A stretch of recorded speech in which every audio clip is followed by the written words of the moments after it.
The sun beat down mercilessly over the quiet, tree-lined road that led into one of the most exclusive neighborhoods in the city. Towering gates, marble villas, and blooming hedges stretched as far as the eye could see. Not a soul walked the pavements. No one ever needed to. Except today. A lone figure moved slowly along the sidewalk, her legs wobbling with exhaustion. Her once white sandals were worn thin, dust coating her cracked heels. The young woman, no older than 25, clutched a plastic bag containing a half-eaten loaf of bread and a single photo, bent at the corners from being gripped too tightly. She didn't know her name. She didn't know where she belonged. But she knew she needed water and that she couldn't let go of that photograph. She paused in front of a tall, iron gate. Behind it stood a sprawling villa with glass balconies, a curved driveway, and perfectly manicured gardens. A water fountain glistened in the center like a cruel mirage. Her lips cracked further as she whispered, "Just a sippy." She reached out with trembling fingers and pressed the intercom button. There was a short beep, then silence. A moment later, a voice crackled through. "Yes. I'm sorry," she rasped. "Can I have some water, please? I'm just passing by." There was hesitation. A camera above the gate tilted down to scan her. She looked like trouble in a neighborhood like this, tangled hair, stained clothes, sunken eyes. But there was something disarming about her, something broken. After a pause, the gates creaked open. She stumbled forward. The front door opened before she could even knock. A sharply dressed butler stepped out. He seemed uncertain whether to help her or call security. "Ma'am, are you all right?" She nodded weakly. "Water, please." He stepped aside to let her in. The blast of cold air conditioning inside the villa made her shiver. Marble floors gleamed under her feet. A grand chandelier sparkled above her, casting light across the entryway's expensive art and polished banisters. She was in another world. The butler disappeared down a hallway, presumably to fetch water. She stood frozen, one hand still clutching the photo to her chest. She turned slowly, taking in the paintings on the wall. One of them looked strangely familiar. Then footsteps echoed behind her. She turned, and there he stood. Tall, late 20s or early 30s. Black tailored shirt, sleeves rolled just enough to show the veins in his forearms. His jaw clenched when he saw her. His expression shifted from confusion to disbelief to something deeper. He took a step forward, the glass he was holding slipping from his hand and shattering on the floor. She flinched. The man dropped to his knees, breath catching. His voice cracked as he whispered, almost reverently, "My God, my wife." The words didn't register in her mind right away. She blinked. "What?" He looked up, his eyes wide and glistening as if seeing a ghost. He reached toward her but stopped just short of touching. "You're alive." "I'm sorry," she said quickly, stepping back. I think you have the wrong person." "No," he whispered, shaking his head. "No, it's you, Elena." She froze. That name. The name tugged at something in her chest. A flicker, a spark, then gone. I don't remember," she said. Her head throbbed suddenly. "Please, I didn't mean to intrude. I only needed some." "Water," he finished softly. "You used to say that too. Every time we fought, you'd say, 'I just need water to think straight.'" Her knees buckled slightly. The butler returned at that moment, a cold bottle of water in hand, but stopped short when he saw the CEO of the house kneeling on the floor, eyes brimming with emotion. "Sir," he asked cautiously. "Bring the doctor," the man ordered without taking his eyes off her. "Now." The woman felt her legs giving out. The world spun in slow motion. Her vision darkened. The last thing she saw before she collapsed was the stranger's face leaning toward her, his voice a fading whisper. "Don't leave me again." The room was quiet, too quiet. Elena stirred, her eyelids fluttering open slowly. The silk bedsheets beneath her felt too soft, too luxurious. For a moment she thought she was dreaming, until the chandelier above came into focus, followed by the faint ticking of a golden wall clock. She gasped and tried to sit up. A woman in a white coat appeared beside her immediately. "Easy," the doctor said gently. "You fainted, you're safe." Elena blinked rapidly, still confused. "Where?" "You're in a private villa. The gentleman who found you brought me in immediately. You were severely dehydrated and emotionally distressed." Elena winced. Her head throbbed, a dull ache rooted deep in her skull. "I didn't mean to trespass, I was just—" "Looking for water," said a voice from the corner. Elena turned her head quickly. He was there, the same man who had dropped to his knees like he'd seen a ghost. Now he stood with his hands in his pockets, trying hard to control the emotion on his face. "I'm sorry," she whispered, shrinking back. You called me your wife, but I don't know you." A pause. He nodded slowly and walked closer, pulling a chair next to the bed. "My name is Ethan Rivera. I'm the owner of this home. And you—" His voice cracked. "You're Elena Rivera, my wife." Elena stared at him, unblinking. "No," she said, her voice barely audible. "That can't be true. You disappeared 3 years ago after a car accident. They found the wreck, but not your body. Everyone thought you were dead. I never gave up." "I don't remember any of that," she whispered. Ethan reached into his blazer pocket and pulled out a leather wallet. From it, he slipped a small photo and handed it to her. Elena took it with trembling fingers. It was a wedding photo, her dressed in white, laughing, radiant, standing beside him, his arm wrapped protectively around her waist. She swallowed hard. "I don't understand. How could I forget getting married, having a life like that?" The doctor stepped in gently. "You may be experiencing retrograde amnesia, likely due to head trauma. It's not uncommon in survivors of serious accidents. Your memory before the incident can be patchy or completely gone." Ethan added, "You vanished after a fight. You took the car and they said you likely drowned. I never believed it." Elena's hands shook. Her mind was a blank slate, no memory of the white dress, no wedding, no kisses, no laughter. Yet her heart pounded oddly in her chest, like it recognized him in a way her brain refused to. "I don't feel anything," she admitted, eyes filling with tears. "I want to, but there's nothing." "That's okay," Ethan said, his voice thick. "I'm not asking you to pretend. I just need you to stay. Let me help you remember." Elena looked down at her hands. Her fingernails were chipped, her skin rough, nothing like the woman in the photo. "I'm not her anymore," she whispered. "Maybe not," he said softly. "But you're here, you're alive. That's more than I ever let myself hope for." The doctor gently excused herself, leaving the two alone in the room.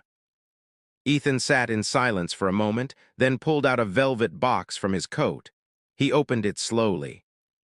Inside was a wedding ring, simple, silver, and familiar. "You wore this every day, even when we fought, even when we were broke. You refused to take it off." Elena stared at it, her chest tightening. A flicker of something, like a memory trying to surface, flashed behind her eyes, but it vanished before she could hold on. She closed her eyes and shook her head. "I need time." Ethan nodded and stood. "Take all the time you need. The room is yours, the house too. You're safe here." As he reached the door, she spoke again. "Ethan." He turned. "Why didn't you remarry? It's been 3 years." He hesitated. "Because I never buried you, and I never stopped loving you." The door closed behind him. Later that night, Elena stood at the window looking out at the moonlit gardens. The villa was quiet, but her thoughts were loud. She opened the folded photo she had been clutching for weeks, the one she had carried across cities and shelters. It showed a little boy, no older than 5, holding a stuffed toy with a toothy grin. She didn't know who he was, only that he mattered. And that she had to find him again, soon. Elena paced the luxurious bedroom, her bare feet sinking into the plush carpet. The chandelier above glowed softly, but the warmth it cast only seemed to deepen the chill inside her. The house was beautiful, opulent in a way she'd never experienced, but she felt like a guest in someone else's story. She opened the wardrobe, silk blouses, designer heels, Perfume bottles that probably cost more than everything she owned, yet none of it stirred even the faintest memory. The door creaked behind her. She turned sharply. It was Ethan. He entered slowly, holding a tray. "I thought you might be hungry. You barely ate earlier." She looked at the food: grilled salmon, roasted vegetables, a delicate cup of jasmine tea. Her stomach growled in response.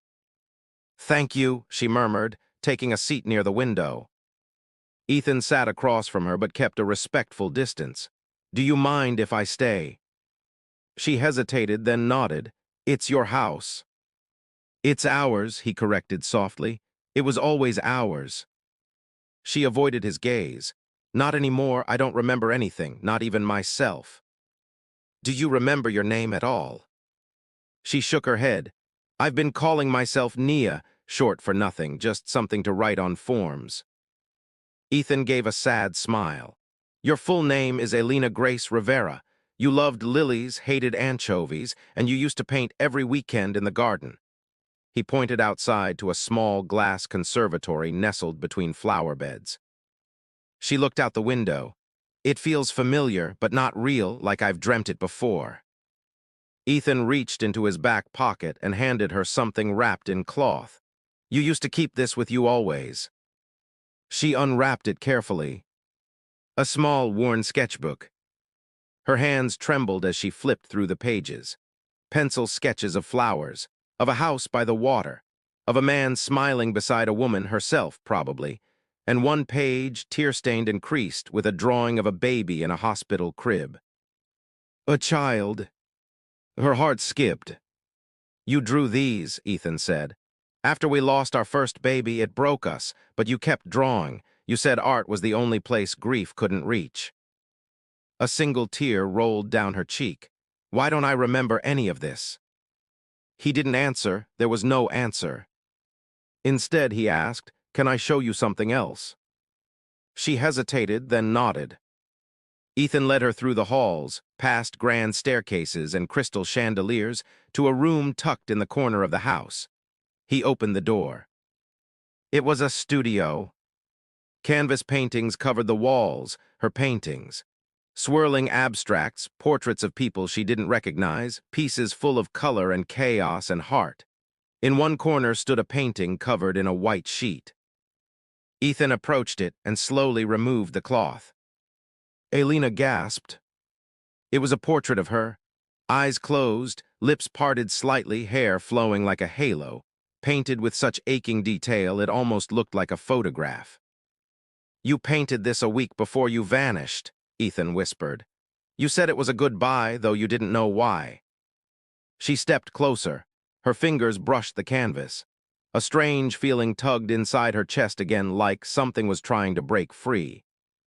But then the familiar panic returned.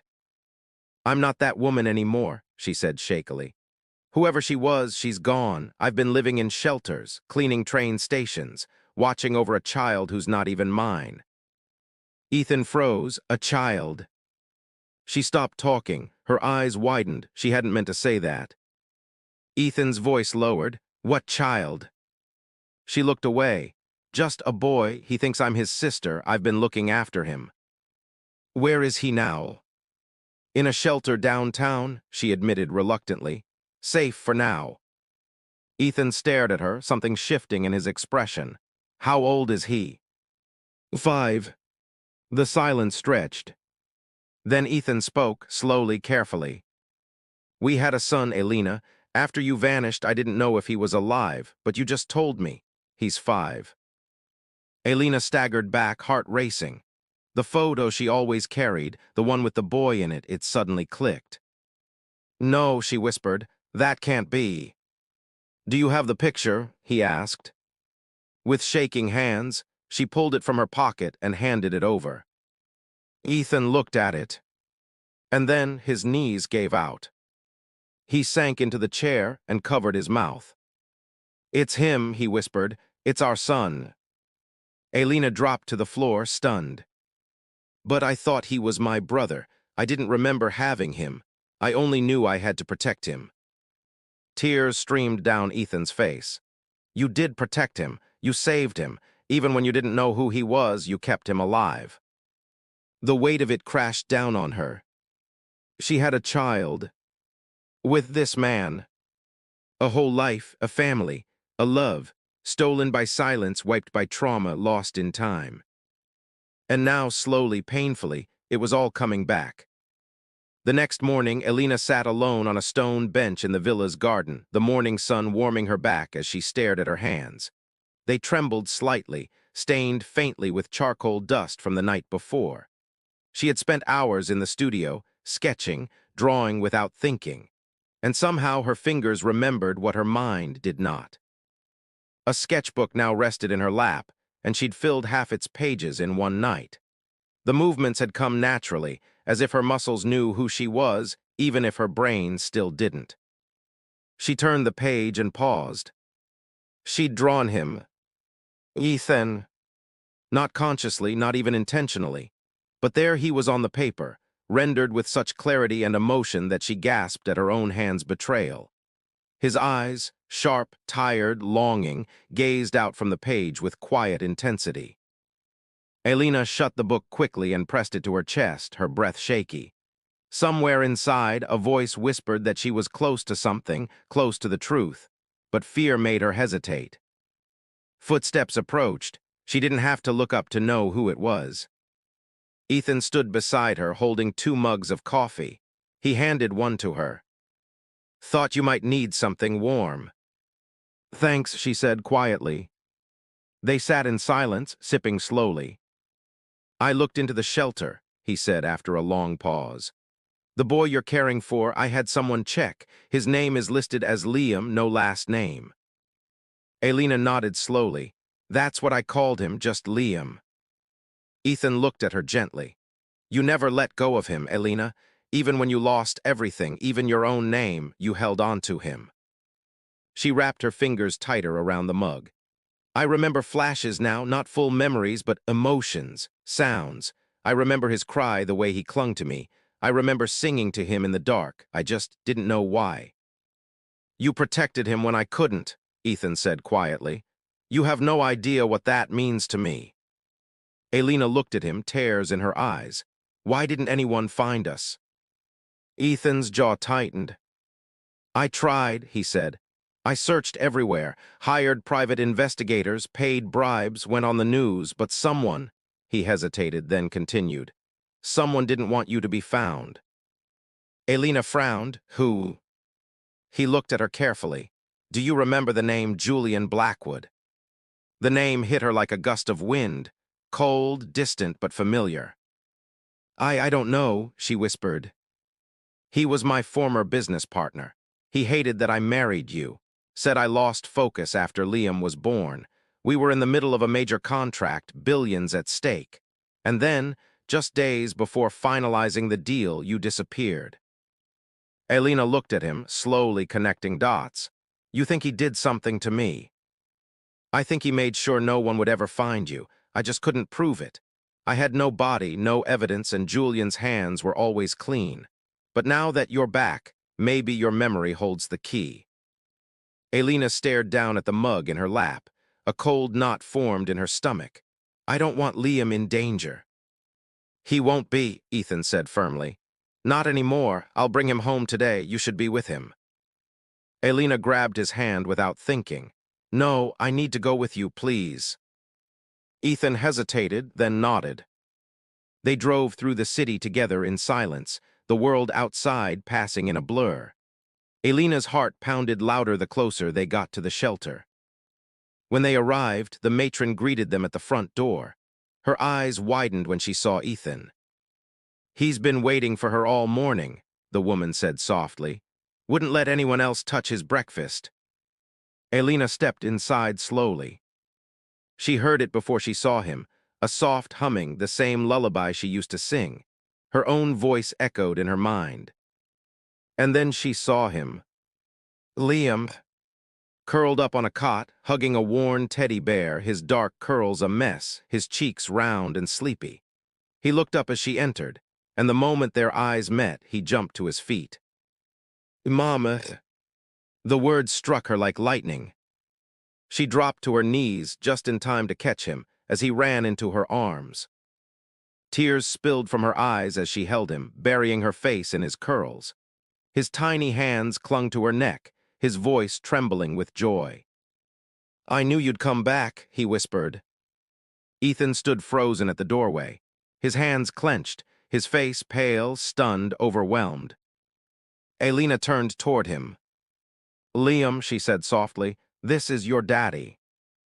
The boy looked up at Ethan, blinking, and then smiled.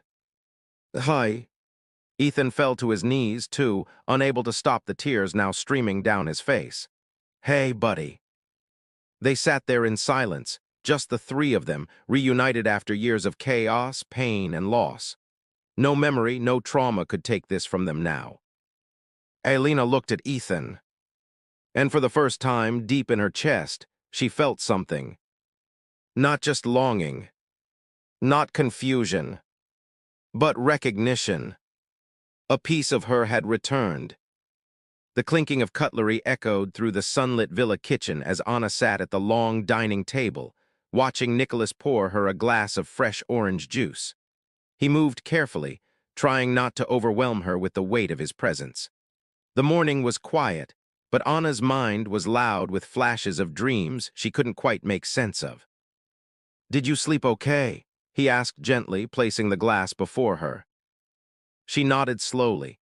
"I think so, but I had dreams again, that same place. A garden, a little white gazebo. There was music and I was wearing a red dress. You were there too. You were smiling."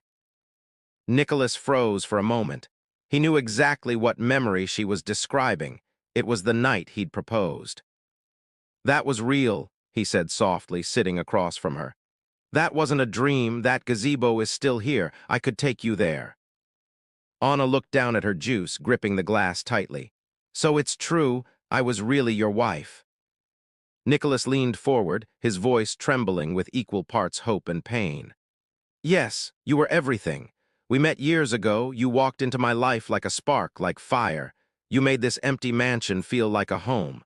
We got married in a quiet ceremony on the cliffs in Greece." Anna looked up slowly. Her eyes shimmered, confused but not rejecting his words. "But then you disappeared," he continued, his voice lowering. "After the accident, no one could find you. Your family thought you drowned. They held a funeral. I searched for years, Anna, years." She blinked. "Accident?" He nodded, his jaw tightening. "Your car flipped over a guardrail during a storm, but you weren't in it when it was found. No body, no signs, just gone." Anna's fingers twitched as a bolt of pain surged behind her eyes. She closed them tightly.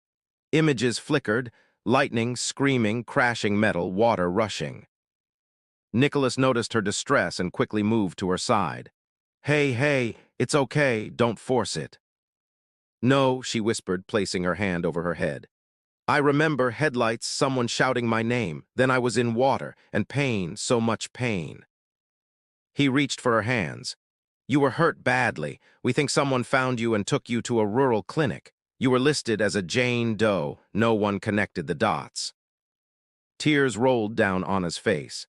"I remember waking up in a hospital. They said I was found unconscious. I had no name, just pain and silence and questions. I didn't even know what city I was in."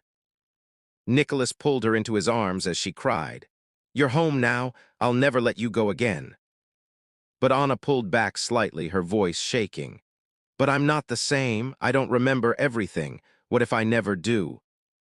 He cupped her face. "Then we'll start again from the beginning. I'll wait as long as it takes." There was something in his voice, such raw sincerity that her heart stirred with a flicker of something familiar. Not a full memory, but a feeling, safety, warmth, love. Later that afternoon, Nicholas took her to the garden. As they walked side by side, Anna took in the lush hedges, the soft trickling of fountains, the scent of jasmine in the air. Then she saw it, the gazebo, exactly like in her dream. She froze. "That's it, that's the place." Nicholas smiled gently. "We spent most evenings here. You used to bring your sketchbook, remember? You'd draw for hours. Sometimes you'd fall asleep on my shoulder." Anna stepped into the gazebo and sat on the bench, running her hand along the carved wood. Another flash came, his arms around her, a velvet box, a ring. Her breath caught. "You proposed to me here." He blinked in awe. "You remember." Just a moment, like lightning, a flash. She looked at him, confused but yearning. "But why did I leave? Did we fight? Was I unhappy?" He knelt beside her.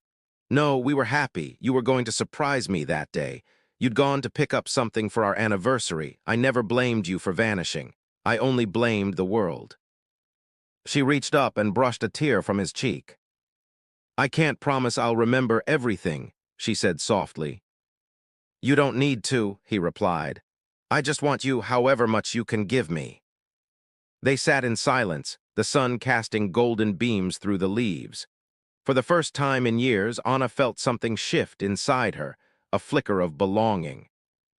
That night she stood before the mirror in a soft gown Nicholas had laid out for her. She barely recognized herself, cleaned up, hair combed, eyes less haunted. She stared long into her own reflection and whispered, "Who are you?" A knock at the door. "Nicholas." "I thought you might want to see something," he said, holding a leather-bound album. They sat on the couch together, flipping through pages of their life. Wedding photos, candid shots, holidays, lazy mornings. One photo stopped her cold.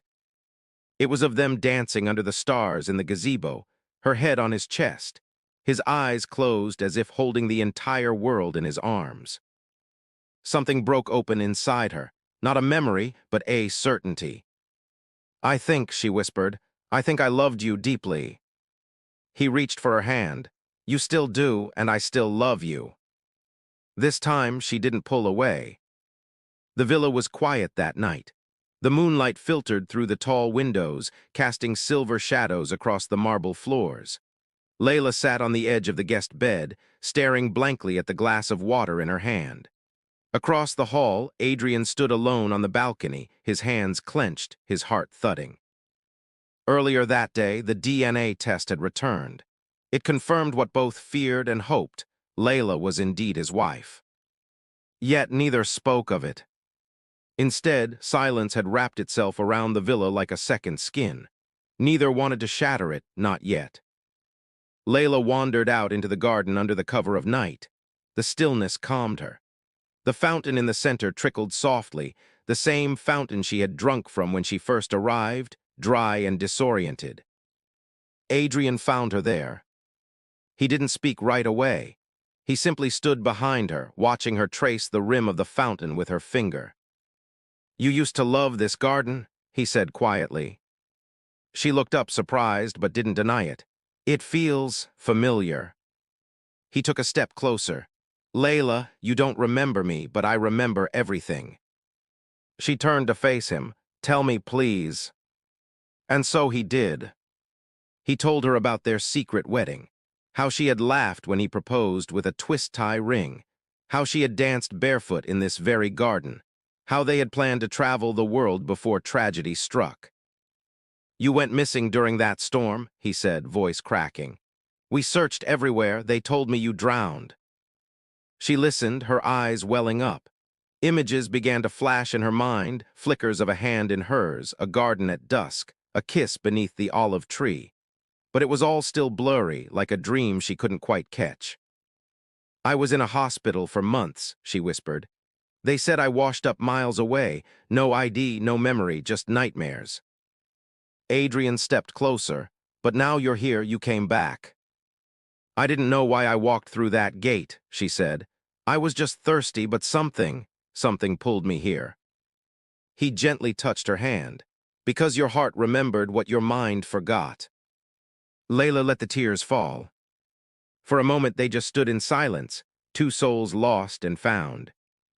Then she asked, "What now?" He didn't hesitate. "Now we start again." Back inside, Layla found the room Adrian once said was hers.